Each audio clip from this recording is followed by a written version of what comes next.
Olá pessoal, sejam todos bem-vindos ao nosso podcast da OAB Caruaru, na TV OAB Caruaru no YouTube. Antes de começarmos o episódio de hoje, eu peço humildemente para que vocês curtam, compartilhem, comentem a nossa live. É importante vocês encaminharem isso para um máximo possível de pessoas, esse episódio e os outros episódios também do podcast, porque assim a gente está difundindo um conteúdo de qualidade para que toda a sociedade possa acompanhar, toda a comunidade jurídica também. E hoje nós faremos, na verdade, um podcast especial sobre sustentabilidade da indústria da moda e suas implicações jurídicas. Nós teremos aqui a nossa presidente da Comissão de Direito da Moda da OAB Caruaru, doutora Kilma Galindo, e também a doutora Débora Pontes, que é doutora e professora da UFPE no curso de Design. Então, é uma matéria nova que eu acredito que muitos não saibam, até eu recebi agora uma mensagem que não sabem que existia o tema Direito da Moda, e a OAB Caruaru se preocupa em trazer novas áreas do direito para a nossa região, para a nossa cidade, porque aí a gente fomenta novos profissionais para que possam assistir à sociedade. Lembrando que nós estamos em Caruaru, na nossa região é um dos maiores polos, né, da indústria da moda do nosso país, e a gente não poderia deixar, né, de fomentar essa área. Então, assim, para suas considerações iniciais, eu gostaria de passar a palavra para a nossa presidente da comissão, doutora Kilma Galindo, para expor um pouco, né, sobre o episódio de hoje. E seja bem-vindo, Kilma, e muito obrigado por aceitar o convite, né, para presidir a Comissão de Direito da Moda, e parabéns a você e a toda a comissão pelo trabalho que vocês têm fazendo. Olá, doutor Fernando, doutora Débora. Eu que agradeço o convite, acho que é uma oportunidade imensa para a gente poder esclarecer o que é o direito da moda e o papel que a Comissão de Direito da Moda da OAB Caruaru vem desempenhando, né? É algo muito importante para a classe jurídica, para a gente poder entender, e eu digo para toda a sociedade, porque existem vários aspectos importantes no direito também, que a gente precisa conhecer nesse ramo mercadológico que é tão forte para a nossa região. Estamos situados aqui no segundo maior polo de confecção, eu digo, do Brasil, então o polo de confecção do Agreste, e então é muito importante tratarmos sobre esse assunto. E a gente convida todos os juristas, profissionais de design e todos aqueles que se interessam em conhecer mais essa indústria da moda, para a gente poder debater hoje sobre esses aspectos. Perfeito, obrigado, Kilma. Eu quero mandar um abraço aqui para a Leidiane Nascimento, sempre está nos acompanhando, Ivan Filho, Duda Amorim. Então tem um pessoal acompanhando aqui o nosso podcast, e passar a palavra para a nossa convidada, Débora Pontes, que é professora, doutora da UFPE no curso de Design. Seja bem-vinda, Débora. Obrigada, desde já também agradeço o convite, grata pela companhia também da doutora Kilma. Do olhar do design, a gente, enquanto produto, os produtos de moda, eles fazem parte do design de produtos, ele já tem esse perfil de relação com o direito autoral, com os direitos autorais, com a criatividade, a questão da propriedade intelectual. Isso. Sobre produtos. Já havia antes uma mínima jurisdição relacionada à patente de produtos, mas a moda ela tem características muito específicas, principalmente relacionadas a relações de trabalho. Relações com o meio ambiente, relações de trabalho e principalmente relações de descarte. Porque a moda como um todo, a gente entende bem que o polo de Caruaru, o polo do Agreste, ele está muito relacionado com a confecção especificamente de roupas, mas a gente entende que moda é tudo aquilo que tem potencial para ser comercialmente explorado dentro de uma lógica da publicidade, dentro de uma lógica do marketing, que vai gerar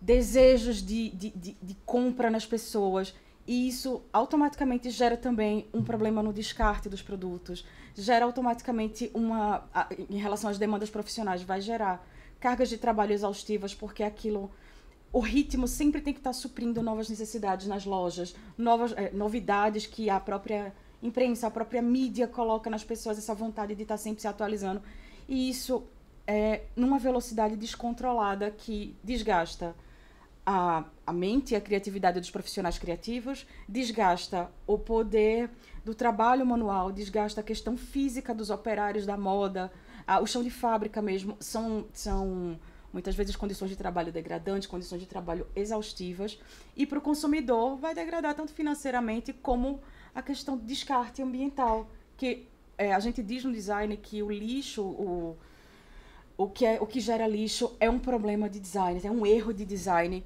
que algo seja produzido e se torne lixo, sabe? É uma falha que o design ainda não consegue totalmente sanar, porque os produtos eles deveriam voltar para o ciclo numa nova roupagem, numa nova configuração. E nesse formato, assim, dessa forma, vem surgindo novos formatos de trabalho. A economia circular, que a gente fala muito em design e em moda, economia regenerativa, economia verde. Então, são várias áreas que elas... E por ter um potencial de ser multidisciplinar, a moda ela acaba afetando a sociedade, a economia, as dinâmicas, até a psicologia está envolvida com questões de moda. A moda ela é muito assim transversal dentro das relações sociais. Então a moda é muito mais do que, em geral, a turma tem uma análise que é uma peça de roupa, né, ou um design. Né? Então a gente vê pelas palavras de Débora aí, nesse início, ela é multidisciplinar. Então tem várias situações que são colocadas em jogo no momento que a gente fala de moda. E essa preocupação da moda, então, no descarte, isso é uma situação recente ou desde o início que surgiu tinha essa preocupação de não ter essa falha, né, de não ter esse descarte ao final? Não. Vamos lá, a grosso modo, né? Nos anos 60, surgiu uma proliferação, uma multiplicação muito grande de uso de materiais. Experimentações mesmo. Haviam estilistas ou criadores que experimentavam fazer roupas com plástico, com metal. E na época teve uma criação que foi muito curiosa. Eram roupas feitas de papel. Era uma mistura de um percentual de algodão e um percentual de celulose, que eram roupas que vendiam em caixinhas. Toda dobrada, você usava uma vez e jogava fora. Eram roupas de papel feitas para serem meio descartáveis. Isso mesmo. Na década de 60? De 60. Nos anos 80, vai ter uma proliferação muito grande de marcas de moda. As grifes vão multiplicar, vão explodir, vão começar a surgir os primeiros shoppings. Então vai ser uma explosão muito grande de marcas. E as pessoas, assim, trocavam de afetos por essas marcas, a depender do que estivesse na moda. Se era calça de cintura baixa, calça de cintura alta, elas migravam e as roupas se tornavam descartáveis à medida que a moda ia passando. Só que nos anos 90, no começo dos anos 90, foi quando começaram as primeiras discussões sobre a que ponto isso estava chegando.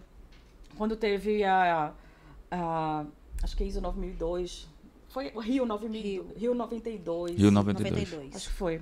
Que começaram essas primeiras discussões sobre o que era moda e que risco isso poderia ter para o futuro. Começaram a surgir os estilistas japoneses, com outra visão do que seria moda.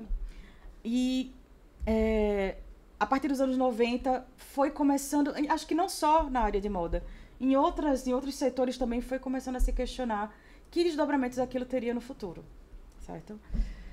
E sobre essa questão da reciclagem, eu acho que da reciclagem, dos brechós, da moda circular, eu tenho entendido que a partir de 2010, nessa década de 2010 a 2020, isso se tornou muito mais presente, porque à medida que a globalização se instalou, as redes digitais também ampliaram seu alcance, as pessoas começaram a ter uma melhor visão do que era feito a nível mundial. A gente tem noção do que a gente compra a nível local, mas a gente não sabia antes as condições em que isso era produzido do outro lado do mundo. Sim. Com a globalização e a internet mesmo, o avanço da internet, a possibilidade de contatos em tempo real, isso foi ampliando cada vez mais a nossa visão das consequências que isso teria para outras pessoas que a gente nem chega a ter contato. A gente nunca parou para pensar muito para onde vai o lixo que a gente produz. Vai para o aterro, de repente tem catadores que vão se aproveitar daquilo, a gente não conseguia ver, assim, não tinha alcance das condições que são esses aterros, por exemplo. Ou, por exemplo, uma coisa que eu acho que é absurda, vou fazer um parêntese aqui, que muita gente não sabe. Existem marcas, grifes internacionais de moda, grifes italianas. Eu não vou lembrar agora, não vou lembrar qual é a grife exatamente. Até pro final eu posso, não sei se é a Louis Vuitton, não lembro. Que quando uma coleção, assim, se ela não é vendida totalmente, essas peças não são vendidas, bolsas novas, completamente embaladas ainda, são incineradas para que elas não possam ser vendidas por um preço menor no mercado paralelo e essa marca tenha o seu valor de marca diminuído porque foi vendido em ponta de estoque. Eles incineram o restante, o excedente dessa coleção que não foi vendido. Bolsas de couro. Para que isso não vá parar em mãos de vendedores ambulantes, essas coisas, e não baratear o preço da bolsa. E a marca perdeu o seu valor de mercado. Isso. Então, assim, tem toda uma conjuntura econômica, social, né, trabalhista. Eu lembrei também que teve um período que a Zara, salvo engano, que foi acusada de trabalho escravo, né, e tantas outras. A Zara sempre está envolvida em algum tipo de já foi de trabalho incidente. Escravo, salvo engano, alguma situação também ecológica. Agora foi descoberto que um carregamento de tecido, de algodão, que seria produzido para venda da Zara, era oriundo de desmatamento do Cerrado. São várias questões, né, que a gente visualiza, não só a Zara. E a gente tem índice de transparência que demonstram ali como essas empresas produzem, como é a mão de obra. Então, é importante sempre pensar por esse lado também, doutor Fernando. E assim, só complementando aqui o que a doutora Débora falou, tratar de moda, a gente já percebe que não é só a questão do luxo, da vestimenta, mas é muito mais do que isso. É pensar no aspecto social, no aspecto cultural e também de identidade. Eu visualizo que hoje a gente percebe uma questão de identidade marcante, as pessoas têm várias situações que garantem sua identidade e o mercado da moda vem tentando se enquadrar com vários perfis que estão se colocando na sociedade. Então, o mundo da moda, para garantir essa questão cultural, essa questão de identidade, está gerando uma flexibilização. Ou seja, eu não falo só na questão do trabalho, mas ao ponto de tentar atingir toda a população, de acordo com cada perfil, o público mais vulnerável, o público que consome mais, o público do luxo, cada um com suas identidades. E aí esse contexto da moda, e a gente pensando aqui nas grandes empresas, grandes indústrias, muitas vezes tentam produzir cada vez mais.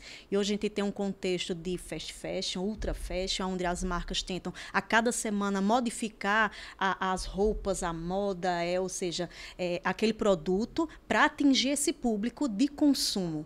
Então, a moda passa por esse viés, passa pelo viés social, onde a gente visualiza o consumidor, as pessoas envolvidas, passa também pela dinâmica ambiental, qual é o papel da indústria da moda nesse contexto? Muitas vezes, pequenas empresas, aqui se a gente falar da região, aqui a Agreste, nós temos a maioria de microempresas, empresas de pequeno porte, tentando garantir mercado de trabalho, mão de obra, muitas vezes são fiscalizadas e também precisam ter esse aparato jurídico para produzirem nesse contexto, garantindo a mão de obra adequada e garantindo também a produtividade. Então, é um olhar tanto para o aspecto do trabalhador, que está ali com a mão de obra sendo muitas vezes explorada. A gente, infelizmente, tem na nossa região muitas questões de fiscalização por ilegalidades contratuais de trabalho à condição análoga de escravo, terceirizações ilegais, mas a gente também tem que ter esse olhar da indústria que produz, dos empresários, que muitas vezes não têm esse conhecimento, são fiscalizados ou muitas vezes ficam com receio porque a segurança jurídica para atuarem nesse mercado ainda não está, eu diria, tão clara para que a gente possa produzir e gerar tanta riqueza. Estamos num local, aqui eu digo em Caruaru, no Agreste de Pernambuco, riquíssimo de cultura, riquíssimo de questões de pessoas que movimentam a economia. Nós temos muitas pessoas da região que vêm para nossa localidade semanalmente para buscar esses produtos, e aqui na área têxtil. Então, é preciso ter esse olhar diferenciado. E o direito da moda, ele vem justamente para ter esse olhar jurídico, para analisar desde a questão da produção sustentável, porque o próprio produtor e o empresário também é consumidor, também deve garantir esses direitos, e também esse olhar do consumidor aqui da região, eu diria, de toda a localidade, e também até o ponto final, até o descarte final, como é que é feita esse descarte, o que é que pode ser feito para não gerar um descarte e tanta poluição. Então, o direito da moda gira em todas as áreas, né? Eu diria que é um ramo mercadológico, onde a gente une direito empresarial, direito do trabalho, direito ambiental, direito tributário, criminal, para ter esse olhar com essa linguagem própria para essas pessoas, esses atores no contexto da moda. E aí nada melhor do que a gente compartilhar conhecimento com profissionais que vivenciam, como designer, criadores, profissionais, costureiras, faccionistas, empresários. Então é uma visão bem ampla. Aí eu pergunto a vocês a questão da sustentabilidade aqui da moda, né? Da indústria da moda aqui na nossa região. Tem muito que ser feito ainda? Bom, acredito que sim, no sentido... Voltei para Caruaru, eu morei aqui em Caruaru de 2006 até 2011 e o maior problema relacionado a Caruaru e região como um todo eram as lavanderias. Passei os últimos 10 anos fora e voltei em 2011, mas não para voltar a trabalhar com moda, estava trabalhando com tecnologia, na área de inovação e tecnologia. Mas no próprio evento que teve antes de ontem, os próprios participantes relataram que a água azul ainda é um comum, um ponto em comum aqui na região, das lavanderias, dos fabricos. Quando eu morava aqui, tinha um córrego atrás da minha casa que era azul, de fato. Nessa questão ambiental, eu acho que se concentra mais nisso, mas também que eu venho ouvindo falar dos próprios profissionais da área na região, as lavanderias elas têm sido levadas a se regularizarem nesse sentido, a terem minimamente um sistema de tratamento de água próprio. Além do que, outro fator que eu também tinha relacionado com a tecnologia, a gente vai ter, eu tinha mencionado, muitas soluções sendo geradas e problemas também. Uma solução que eu vejo no sentido ambiental, da sustentabilidade ambiental na moda, é que muitas operações dentro da lavanderia que demandavam de uma quantidade enorme de água vai ser substituída por novas tecnologias como laser, por exemplo, como outras substâncias químicas que substituem a água. Porém, em questões trabalhistas, ainda é uma incógnita muito grande para mim, pelo menos, especialmente no quesito inteligência artificial. Por exemplo, se antes numa fábrica a gente tinha um cortador manual de tecido, hoje isso vai estar sendo substituído por uma tecnologia de precisão. Vai substituir uma mão de obra. É uma pessoa desempregada ali que está sendo substituída por uma máquina. E as pessoas falam, tá, mas é só essa pessoa se requalificar que ela vai ser reinserida com outro papel. É muito complicado você pegar uma pessoa do perfil de trabalhador de confecção aqui de Caruaru, por exemplo, em região. Uma pessoa muitas vezes sem escolaridade. Sim. Uma pessoa que não tem um mínimo para sobrevivência, e fazer com que ela automaticamente migre para a operação de uma máquina cheia de botão, cheia de ajustes. Ela não vai, pelo menos de imediato, ser reinserida dentro dessa mesma área, certo? São profissionais de tecnologia, são profissionais de inovação que vão migrar para operar. E talvez operar essa máquina tenha, com o desenvolvimento da inteligência artificial, essa máquina tenha essa configuração de se auto-manejar. É interessante quando as pessoas falam de requalificação, porque parece que é algo muito simples, né? Que você simplesmente não faça um curso e agora, ao invés de você fazer uma pintura manual, você vai mexer agora numa máquina, né, com inteligência artificial e etc. Então, assim, eu acho que isso é um grande desafio que todos nós temos, a sociedade, de um modo geral, de se readaptar, né, a essas novas tendências de mercado. Não estou dizendo que a tecnologia seja algo de todo negativo.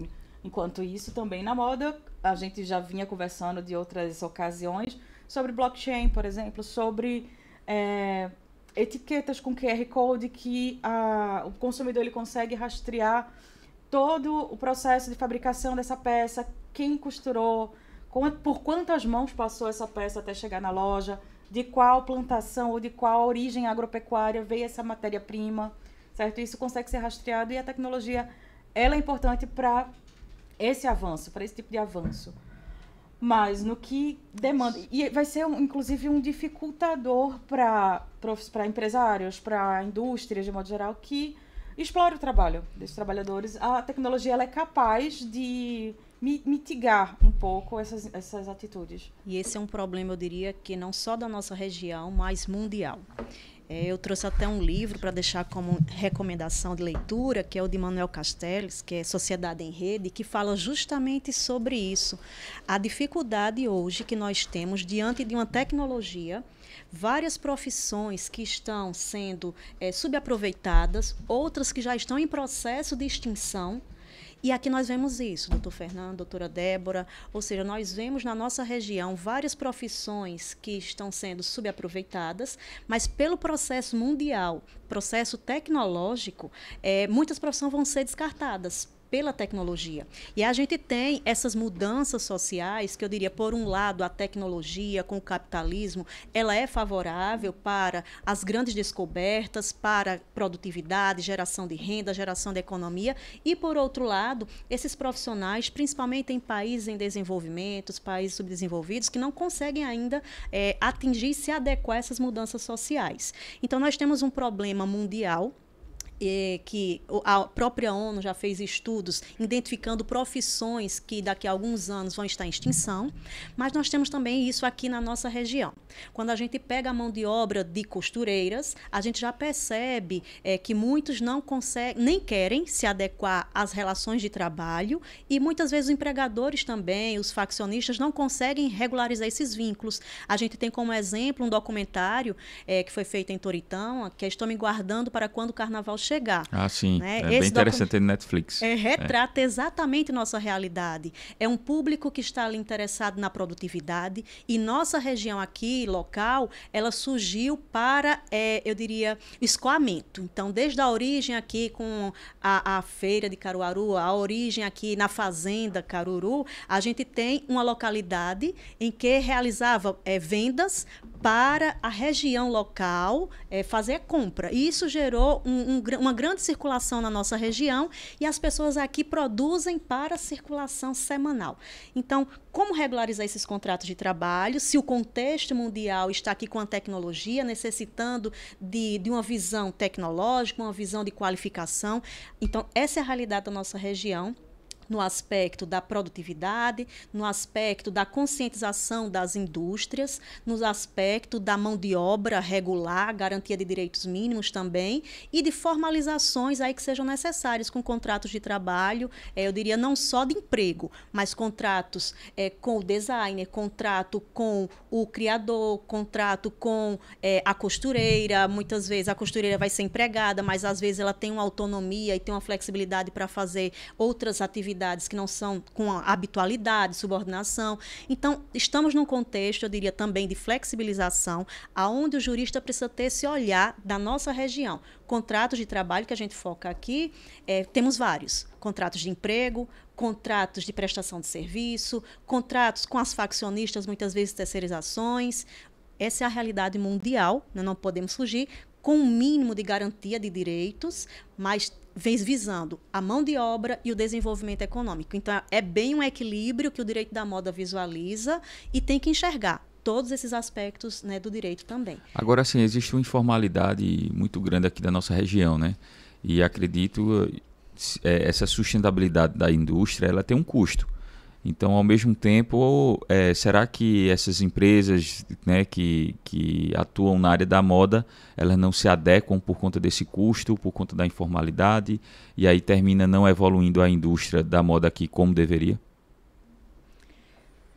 Em relação à sustentabilidade, do custo da manutenção, de ter que lidar com os resíduos da indústria, é uma questão de custo, mas também fiquei sabendo, por contatos com a indústria, quando a gente precisava trabalhar com os alunos em termos de novos produtos derivados de resíduo têxtil, as indústrias elas também comercializam esses resíduos. Elas ganham em cima desse resíduo para fabricação de, sei lá, enchimento de almofada. Elas não doam esse resíduo de tecido, elas vendem também. Já tentamos aqui em Caruaru, num contato antigo, deve ter sido de 2022 ou 2023, no contato com a Secretaria de Meio Ambiente e Sustentabilidade, criar um projeto que envolvesse coleta seletiva nas indústrias, mas as indústrias locais são resistentes. Não sei o quanto disso envolve a questão da irregularidade nos trabalhos, nos contratos profissionais, na terceirização do trabalho. Eu não sei até que ponto isso tem a ver. Mas as próprias indústrias são muito resistentes em mudar uma cultura organizacional anterior, porque antes esse resíduo era ensacado, era enviado para um contratante X, e agora quem é que vai tratar isso? A gente, beleza, a prefeitura até pode entrar com... Estou falando só de Caruaru. A princípio, a prefeitura pode entrar com um sistema de coleta seletiva que ele existe. Muita gente em Caruaru não sabe, mas existe um projeto de coleta seletiva, existe uma central de triagem, que eu não sei se é na Nova Caruaru, fica perto ali do cemitério Parque dos Arcos. Mas muita gente não sabe. E existe uma cultura local mesmo, as pessoas não têm o hábito de separar o lixo, começa daí, de separar. E as indústrias, que seriam um foco muito grande de estar fornecendo essa matéria-prima para o desenvolvimento de outros projetos. A gente tem, por exemplo, na UFPE, que agora está saindo daqui, esse projeto deve estar indo para Recife, é um projeto de criação de peças acrílicas com uso de resíduos têxteis. Tá? Então... Acabei me perdendo um pouco aqui. Mas eu acredito que é justamente isso. E quando a gente passa para o aspecto do direito, como as empresas precisam ter esse olhar para garantir uma segurança jurídica, com a regularização de questões ambientais, de contratos de trabalho, de contratos com terceiros, com a regularização da própria atividade empresarial, para garantir... Então, é todo um compliance que é feito nessas empresas para que ela possa ter essa visão, essa segurança jurídica. A gente tem uma situação aqui que a maioria das empresas aqui do Agreste de Pernambuco, na hora da sua constituição, elas nem registram as suas próprias marcas. Então, é uma cultura local. Então, em média, 10% das empresas locais registram suas marcas. Isso a gente fez uma pesquisa científica, temos dados já estatísticos, dados concretos científicos, no segundo livro que a gente lançou, que é Estudo sobre Fashion Law. Esse é coordenado pela Amanda Câmara e nós fizemos um estudo local para confirmar essa realidade local. Então, se desde a constituição da empresa elas não têm ainda essa visão, esse olhar de regularização, porque isso é cultural, imagina lá no ponto final, que é no momento do descarte, no momento da produção e da garantia do meio ambiente. Então, esse olhar jurídico é importante em todos os aspectos aí da atividade empresarial. E aí, doutora Kilma, antes eu gostaria só de registrar aqui, Valdirene, dizendo excelente a pauta de hoje. Luiz Mariano mandou uma mensagem também, falando: parabéns, doutor Fernando, sempre colocando a OAB de Caruaru na vanguarda da sociedade caruaruense. Pauta importantíssima, já que somos um importante polo de confecção no Brasil. Perfeito. E assim, sobre essa questão do... Obrigado, Luiz, pelo seu comentário, pelo apoio ao nosso trabalho. E assim, sobre essa questão do registro de marca, é interessante que vez ou outra acontece, né, de alguns empresários serem notificados por conta da questão da marca que utiliza há 20 anos, só que aí o empresário diz: mas eu uso há 20 anos. Só que houve um registro antes desse período. E aí, mas nunca ninguém falou agora. Eu disse: amiga, é porque agora existe rede social. Né? Então, assim, você coloca no Google, vê no Instagram, aí de repente o empresário impulsiona, alguém é impactado com aquela postagem e diz: espera aí, esse aqui eu registrei já faz tempo. Então há notificação. Então precisa haver um profissionalismo também, né? Um cuidado maior, né? Com as marcas também aqui da nossa região. Exatamente. E a gente tem um caso público aqui na região, que eu posso até citar, o caso do Moda Center.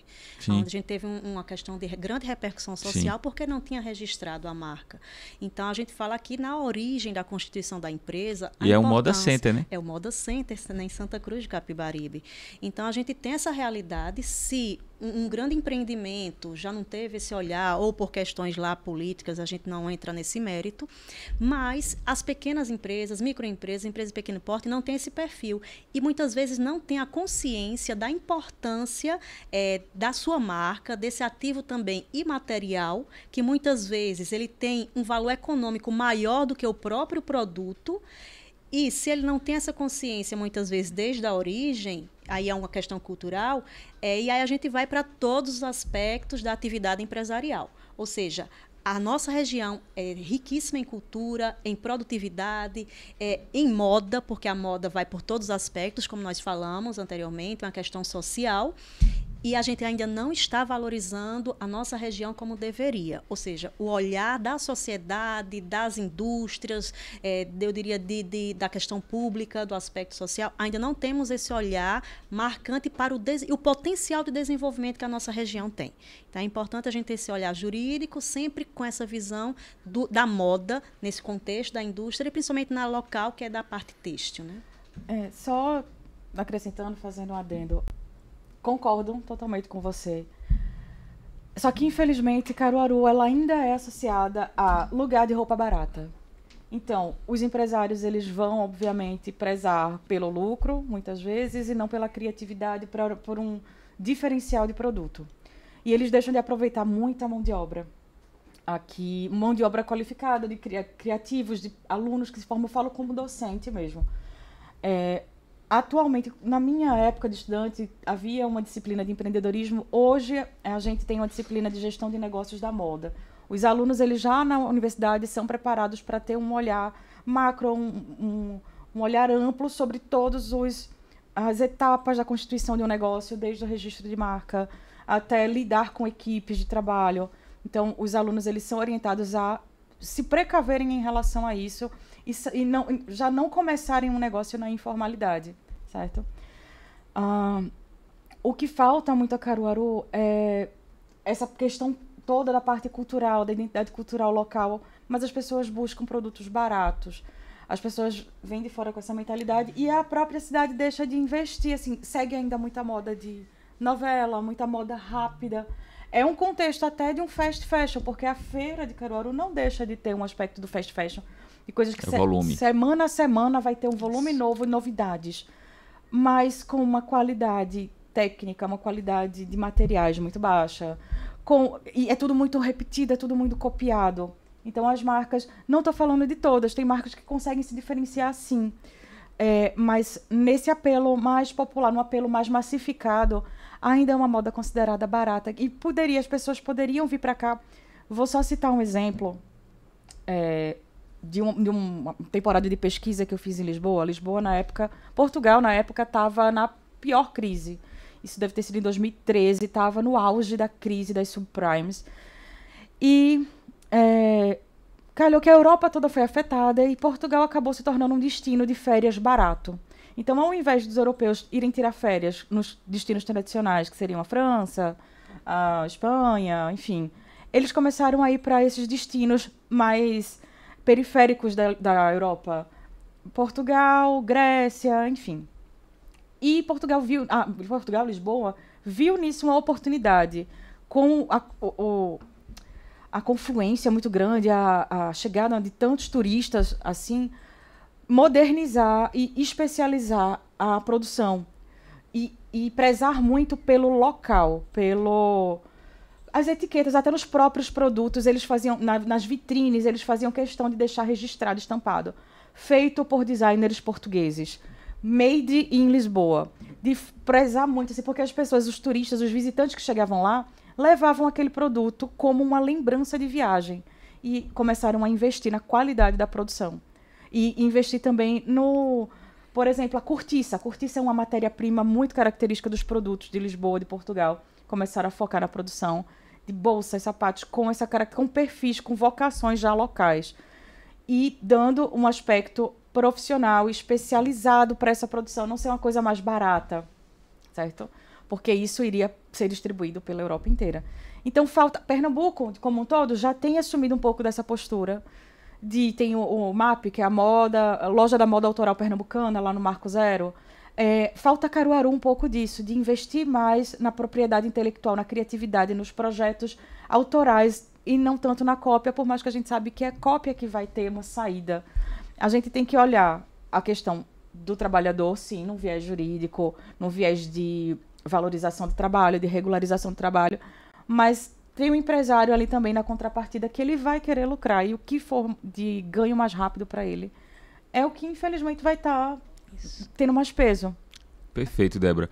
Tem um comentário de Tiago Vasconcelos, que é filho do meu amigo e companheiro de luta na presidência, filho de Silvio Vasconcelos, que apresentou a OAB de Palmares. Ele diz aqui: parabéns pela OAB Caruaru, em nome de Fernando, pela maravilhosa iniciativa de compartilhar a pauta tão importante para a advocacia e sociedade. Obrigado, Tiago, pelo carinho. E pegando esse gancho de Débora, eu lembro que eu fui a um evento, não lembro qual foi o evento, porque todo dia tem evento, a gente sempre está ali aprendendo, né, e contribuindo com as ações da OAB, mas foi tocado nesse assunto sobre a qualidade da moda, da confecção aqui de Caruaru.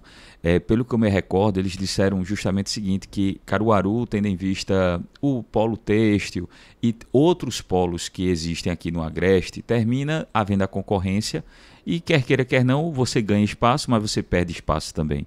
Então, que deveria haver uma readequação à forma que a Feira de Caruaru se comportaria para preservar, para ser mais assim, prezar pela qualidade, né, do que pelo volume, tendo em vista que existem algumas situações de dificuldades que acontecem na feira daqui para ela se expandir, né? Então, assim, seria melhor focar na qualidade do que na quantidade. Eu acho que isso é um debate também, né, para que todos aqueles... Obviamente, o volume nunca vai deixar de existir, vai precisar ter esse volume, mas, assim, para se readequar para o futuro, né, ou o presente, né? É justamente isso, a gente tem esses dois vieses, né? Ou seja, a gente tem, por um lado, a cultura de escoamento, como eu falei anteriormente, desde a origem aqui da cidade de Caruaru, uma cultura de escoamento com as vendas nas feiras, então isso cresceu ainda mais, e por outro lado uma cultura riquíssima, a Feira de Caruaru, um patrimônio cultural tombado pelo IPHAN. Então, temos uma cultura riquíssima também para ser preservada e precisaríamos também desse movimento para visualizar a importância da cultura local. A gente tem um exemplo daquelas sandálias Showboy, né, de artesanato, que a Prada, eu não diria que copiou, porque tem lá seus argumentos de que não foi uma cópia, né? A gente tem a discussão aqui no Direito da Moda sobre cópia ou inspiração, então são vários aspectos, mas vendeu por um valor totalmente bem maior, né, em desconformidade com o valor que a gente vende aqui na feira de artesanato. Então, veja a cultura que nós temos e muitas vezes outras marcas, grandes marcas, encontram aqui na nossa região essa cultura local e se apropriam da nossa cultura.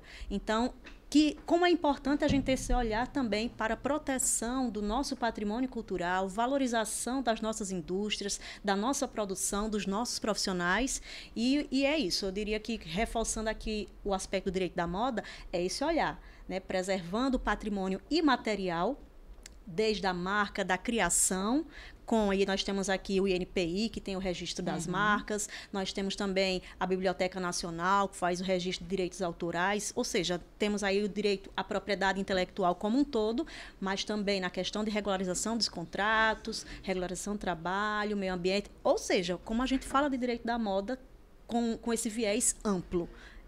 E na nossa região, nós temos essa necessidade urgente para a gente visualizar esses aspectos. Vou aproveitar esse gancho que você fez aí da sandália Showboy, que é muito característica aqui da região, do Agreste. Eu vou dar o exemplo de uma marca lá de Recife, que é a Vitalina. Inclusive, o nome da própria marca, ela faz uma alusão ao Vitalina. Ao cultura local.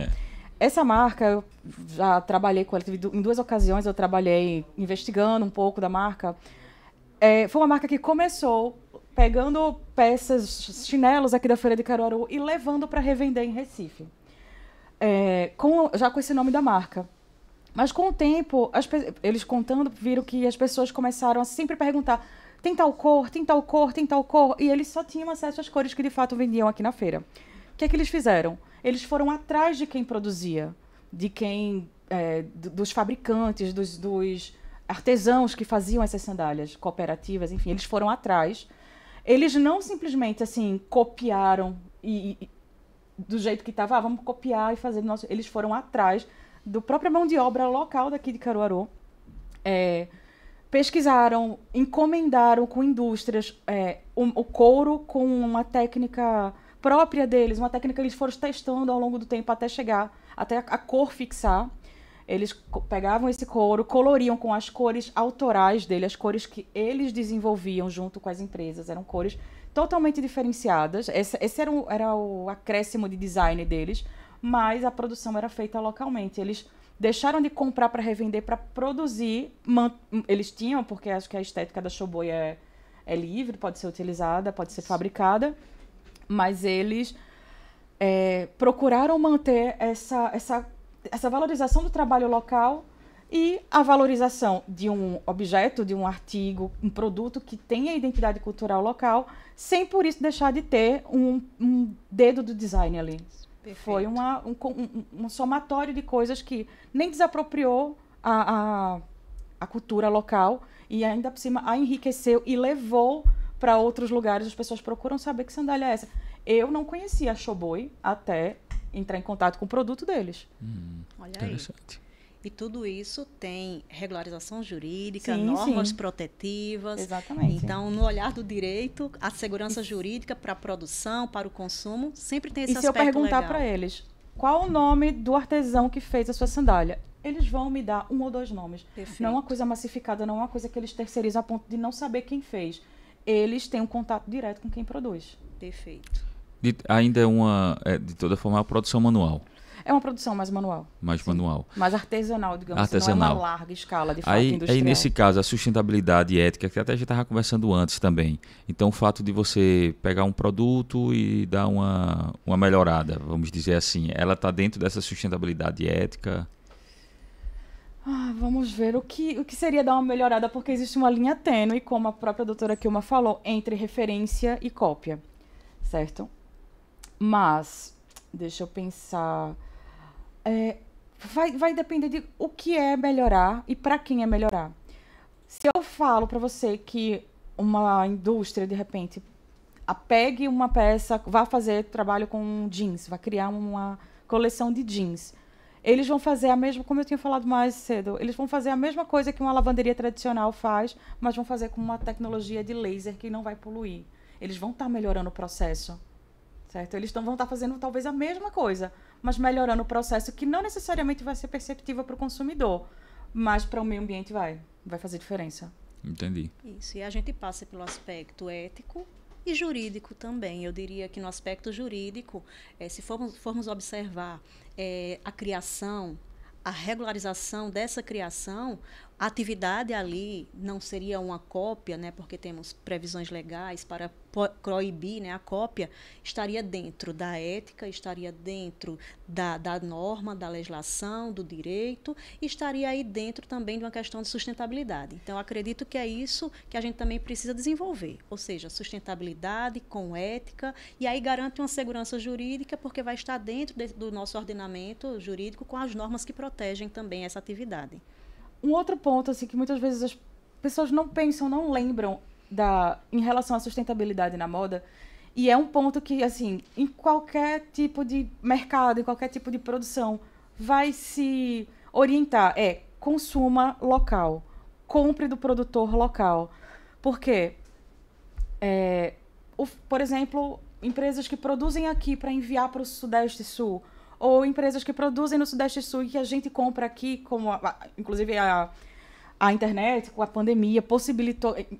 evoluiu não, mas multiplicou muito mais essas relações de consumo do online, a logística, esse processo de logística distante, de vir de longe ou de enviar daqui para longe, é muito combustível que é emitido no meio ambiente. Isso também faz parte do processo de requalificação da indústria de moda, você consumir no local, consumir dos produtores locais, que chegue rápido e que chegue por vias mais sustentáveis do que um caminhão que passa 11 dias viajando pelo Brasil para levar uma carga para ser vendida fora do estado. Mas aí vem um problema que seria logística e comunicação, né? Porque às vezes você tem uma empresa que comercializa aquele produto aqui em Caruaru, você faz uma compra pelo aplicativo, sei lá, Mercado Livre, e de repente você vê que o produto ele estava no Mercado Livre lá em São Paulo, eles mandaram para cá quando você poderia comprar na casa vizinha. Pois é. Né? Mas aí aquele lojista, ele não investiu na comunicação, na publicidade, não tem logística, e termina aquela empresa, né? Vamos supor o Mercado Livre que está ali um aplicativo, fácil, logística alcance. Fácil, né? Então Exato. termina ele saindo na frente, mas prejudica toda essa cadeia, né? Sim, prejudica, mas É o incentivo, o investimento local que a gente precisa também, né, estimular.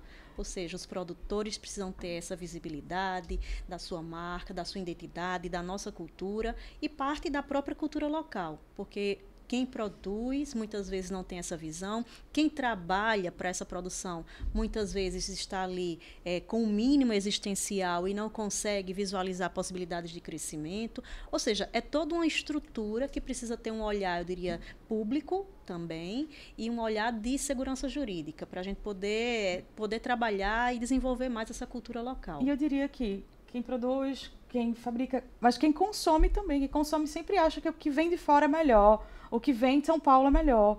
Desvaloriza o trabalho local, a produção local, que isso vai ajudar ainda mais a desmonetizar esse trabalhador, porque fica parecendo que o que ele produz não é bom o suficiente, não tem qualidade suficiente, ao invés de estar investindo, injetando esse capital de consumo localmente. E isso talvez, a depender também, óbvio, da mentalidade dos empresários que estão à frente dessas empresas, terem consciência de uma redistribuição mais justa desse capital, desse investimento, se as pessoas começassem a consumir mais no local, esse repasse também ser dado para os trabalhadores. Não sei também se é uma questão cultural, porque eu lembro que, um exemplo, a Havaianas era uma sandália para quem não tinha condições financeiras, uma sandália de borracha, bem simples. Depois que exportaram, aí agora o preço da Havaiana elevou, né, nas alturas, e é grife agora, né? Aí então, é como você falou, comunicação.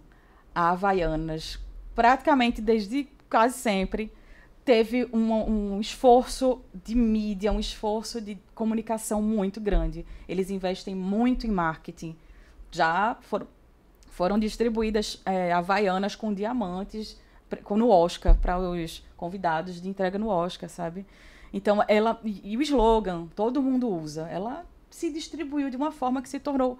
Aí um case, né? É um case. As Havaianas, elas são, assim, objeto para você levar de lembrança do Brasil, para mostrar que estive no Brasil. Tem a bandeirinha lá do Brasil nas Havaianas. Por que não a Showboy poderia ser algo assim aqui de Caruaru? Uma coisa para você levar de lembrança. E não deixa de ser, acho que também é. Mas a Havaianas é um caso à parte, porque foi um investimento muito alto em design e em comunicação, para conquistar as pessoas, seja lá de que classe social fossem, seja lá de que lugar fossem, é um caso à parte. Porque você vê que o uso da Havaianas como você disse, é independente da classe social e tem sandália para tudo que é gosto e preço também, né? Não sei se vocês já ouviram falar, as Havaianas, elas são uma sandália inspirada numa sandália japonesa. Sim, modelo, que é quadrada, quadradinha, né? de madeira e tal. Isso. O Japão deixou de utilizar essa referência, mas... Já usa Havaiana. É isso, é o trabalho de brand que a gente chama, mas valorizando a marca. Como isso é importante, né? Muitas vezes a gente não dá importância a esse patrimônio imaterial, que o slogan, muitas vezes, das Havaianas, o slogan de uma marca, e aquela própria marca tem mais valor do que o produto. Quantas empresas hoje venderam sua marca por milhões, algumas saíram até de recuperações judiciais, porque venderam a marca e não só o produto. Então, vai de uma importância aí que a gente precisa colocar para esse patrimônio material, para a criatividade, para a marca, para esse desenvolvimento que a gente tem na região, é uma questão cultural também que nós temos de forma riquíssima, valorização para esse aspecto, e a partir daí com a regularização jurídica, né, a gente está focando também nesse aspecto jurídico, com esse olhar do direito da moda. São contratos de licenciamentos, contrato de uso da marca, o próprio registro da marca, os contratos com fornecedores, o contrato com agências de modelos que vão expor. Hoje a gente tem muita questão de influenciadores digitais. E até que ponto os influenciadores digitais estão aí preservando essa imagem do produto? Então, os contratos devem ser regulares com esses profissionais, com os designers que vão fazer lá suas criações e vão dar esse impulso também para a valorização da marca. Ou seja, todo esse contexto que precisa ser observado, isso vai de um compliance para analisar esses aspectos e a empresa possa desenvolver, porque nós estamos, repito, numa região riquíssima de cultura, patrimônio imaterial, patrimônio material, produção em larga escala, um desenvolvimento econômico riquíssimo, grandioso, e as pessoas também precisam ser valorizadas. E o consumidor aqui também precisa ter essa consciência, né, de onde estamos e o que podemos fazer para a nossa região. Perfeito. Eu gostaria de agradecer a audiência de Everaldo, Camila, Leidiane, Renan Xavier, Lívia Bezerra, Advocacia, que está aqui também nos assistindo. Eu agradeço a todos vocês. E assim, essa questão da marca das redes sociais, a gente infelizmente, né, vê uma banalização, né, dessa questão dos influenciadores e muitas marcas importantes sendo desconstruídas, né, diante da má utilização, né, daqueles que propagam a marca. E assim, também hoje é muito comum essa questão da consciência da própria marca, né, porque a gente precisa zelar pela reputação da marca, e quando alguém utiliza a marca de maneira indevida, aí chove notas, né, de comunicações oficiais, perda de patrocínios por várias pessoas que estão ali utilizando. Eu acho que falta também, assim, na nossa região, um cuidado maior com a marca, né? Saber que a marca ela é muito valiosa, né? Vez ou outra você vê que tem marca que troca de marca, na verdade, como se trocasse de roupa, literalmente. Então, você não tem uma identidade visual, né? Isso dificulta até para o consumidor, para identificar, porque o consumidor hoje ele quer ter uma identidade com aquela marca. Ele quer criar um vínculo, acompanha com as redes sociais, é mais possível. As marcas elas possuem perfis em redes sociais. E as pessoas elas acompanham como se fosse uma entidade, um indivíduo. Acompanha marcas como... Não, sem problema. Aquela conversa que nós tivemos no início. Hoje a sociedade vive com uma valorização da identidade, mas são múltiplas as identidades, né? Quando a gente fala aqui das pessoas e de um modo geral com várias identidades, a moda está buscando essa identidade individual. Então, por isso essa disseminação, essa flexibilização, e a gente fala a questão do mundo líquido, porque a gente não consegue ter essa identidade como a gente tinha com os valores anteriores, numa sociedade anterior, mas é isso, ou seja, nós precisamos valorizar essa marca, porque o consumidor quer a identificação com a marca e, muitas vezes, essa desvalorização gera a confusão para o consumidor, porque gera uma concorrência, muitas vezes, desleal com outra marca que tira proveito daquele público. Então, vejam quantas questões são analisadas aqui. E aí, o direito vem aonde? O direito vem com esse papel de regular, evitando que aconteçam problemas, eu diria, sociais. Então, vem regular o comportamento humano, fixando normas para que essas marcas possam ser usadas licitamente, as imagens possam ser divulgadas adequadamente com os direitos autorais, as pessoas que estão ali como atores de divulgação da imagem também possam ter seus contratos regulares, porque a partir daí o direito, quando visualiza esse mundo tão líquido, a gente consegue ter um mínimo de regulação para coibir práticas que violam esses direitos fundamentais, esses direitos que estão previstos na Constituição como a base. Então, esse é o papel do direito da moda, doutor Fernando, doutora Débora, e que temos esse olhar, temos muito a aprender também, né, no direito da moda, unindo várias ciências, unindo vários ramos do direito, para que a gente possa construir essa linguagem própria, que eu acredito que é uma linguagem para todos aqui na região. Todo mundo aqui na região ouviu falar de moda, ou conhece pessoas que atuam na moda, principalmente no ramo têxtil, é uma linguagem nossa. Então, precisamos nos apropriar dessa linguagem e precisamos também estimular essa atividade que é riquíssima para a nossa região. No âmbito do direito, tentando conhecer, né, e divulgar esse conhecimento para que as pessoas possam se adequar de uma forma segura juridicamente. Perfeito. Nós estamos na reta final do nosso podcast, está sendo um papo bem interessante, no instante passa, mas eu gostaria de agradecer, Kilma, a você, né, parabenizar pela condução da Comissão de Direito da Moda, a toda a sua equipe, né, o seu vice-presidente, Kleber Lindoso também, todos que fazem parte, né, fico feliz quando eu vejo o interesse não só da advocacia, mas dos estudantes também de direito, querendo fazer parte da comissão. Inclusive, a gente recebeu recentemente alguns pedidos também de estudantes, né, que querem ser ouvintes da comissão. Então, isso é algo que começou aqui na UAB Caruaru, a gente possibilitou que os estudantes pudessem fazer parte, porque é uma forma também deles interagirem, né, levar conhecimento, porque eu sempre falo aos estudantes, olha, não se subestimem, porque muitas vezes vocês têm um olhar e colocam uma ideia, né, que o profissional formado ali não pensou, porque ele está também focado em outras circunstâncias, né? Então, assim, parabéns, Kilma, e parabéns pela sua participação aqui conosco. Eu aqui agradeço, né? Também mando um abraço para os ex-alunos, os alunos que participam. Também convido para participarem dessa Comissão do Direito da Moda. Agradeço essa oportunidade, doutor Fernando. Somos poucas comissões, eu digo ainda, no Brasil. Eu faço parte da comissão da OAB de São Paulo, Direito da Moda, de Recife, OAB Pernambuco, mas Caruaru está bem movimentada. Sim. Não fica atrás. Não fica atrás, e a gente quer a participação ativa, eu diria, até dos profissionais de design também. Acredito que temos sempre visitantes do curso de design. A professora Débora aqui vem nos prestigiar também para enriquecer esse conhecimento. É um momento de debater sobre o direito da moda, o papel do direito nesse contexto da moda, e esse espaço está aberto e eu estou muito feliz em participar. Que bom. E assim, eu faço o convite a todos que estão nos assistindo, porque profissionais também que não são formados em direito, né, nem são advogados, podem fazer parte das nossas comissões como colaboradores. Então nós temos outros profissionais, veterinários, médicos, psicólogos que fazem parte das comissões, que também é mais uma iniciativa pioneira da OAB Caruaru aqui no nosso estado, que a gente traz profissionais de outras áreas para enriquecer o debate, porque uma coisa é a visão do advogado, outra é a visão daquele profissional daquela determinada área. E aí, Kilma, peço para você deixar seu Instagram também, para as pessoas seguirem você na rede social. Muito bem, meu Instagram é Kilma Galindo. Com K. Com K. Lá está o Instagram, com algumas movimentações, informações praticamente profissionais para vocês acompanharem. Se tiverem também alguma pergunta, alguma dúvida, Perfeito. Além do que nós debatemos aqui, estou à disposição, né? Tenho esse viés acadêmico, como coautora também de livros, então estudo sobre Fashion Law. Na parte acadêmica também eu gosto muito dos estudos aqui sobre as relações de contratos, relações contratuais de trabalho. Então estou aberta para debater, discutir esses assuntos que são riquíssimos aqui para a nossa região. Obrigado, Kilma. Eu gostaria aqui de agradecer a Laudicea Rocha, que é a nossa amiga e presidente da OAB de Afogados da Ingazeira, que está aqui nos assistindo. A doutora Camila Chagas, que é conselheira da OAB e presidente da Comissão da Mulher Advogada.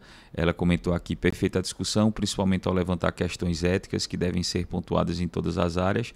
Mais uma vez, parabenizo ao presidente, ao trazer assuntos tão pertinentes para nós, e parabéns também às convidadas. Um abraço especial para a doutora Kilma. Obrigado, Camila. Em breve contamos com sua presença aqui também no nosso podcast, viu?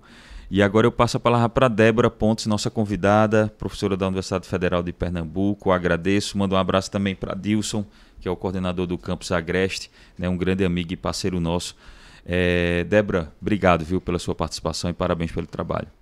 Eu que agradeço muito essa oportunidade de estar aqui falando sobre o tema, oportunidade porque faz muito parte também do nosso papel enquanto professores, enquanto docentes, não concentrar as discussões sobre a temática de moda, design dentro da academia. A gente precisa levar isso para ser discutido na comunidade, tornar os assuntos pautas cotidianas mesmo, porque o vestir, porque a moda faz parte do nosso cotidiano.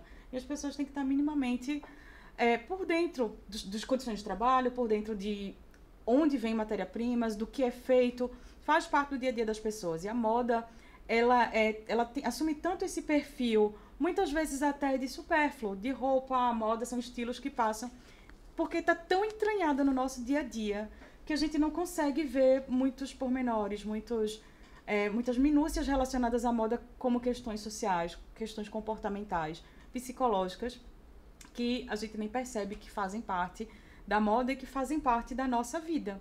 Então, trazer essa discussão para fora da academia e ver que existem pessoas e outros setores, outros departamentos, outras áreas interessadas no assunto é bastante gratificante. Sair da nossa bolha e ver como isso está se tornando parte de outros diálogos. Que bom, Débora. E assim, esse é o nosso intuito, né, desde quando assumimos a gestão da OAB Caruaru, trazer a OAB para a sociedade, né, não ficar apenas uma discussão jurídica interna da classe dos advogados, mas a gente precisa também expandir.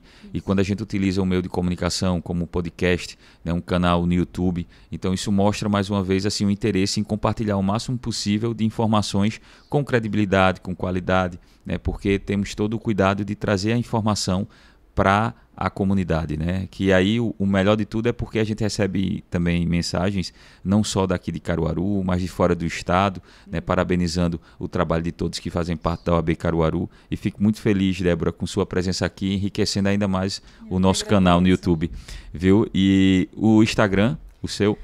Meu Instagram é um pouquinho difícil, mas... A gente coloca na legenda também, viu, produção? Mas Mila Sofia, tudo Mila junto. Sofia. Isso, o Sofia é com PH no Então lugar, é fácil. ao invés de F. Então é Mila fácil. Sofia. Então, pessoal, sigam a nossa professora Débora Pontes, a professora Kilma Galindo. Meu Instagram também é Fernando Júnior ADV. Então, nós estamos sempre à disposição. Tem o Instagram da OAB Caruaru, @OAB Caruaru. Então, hoje com as redes sociais, quanto mais difundir, melhor, até porque é uma forma também das pessoas que estão nos assistindo nos procurar para tirar qualquer dúvida a respeito de tudo que está sendo debatido aqui.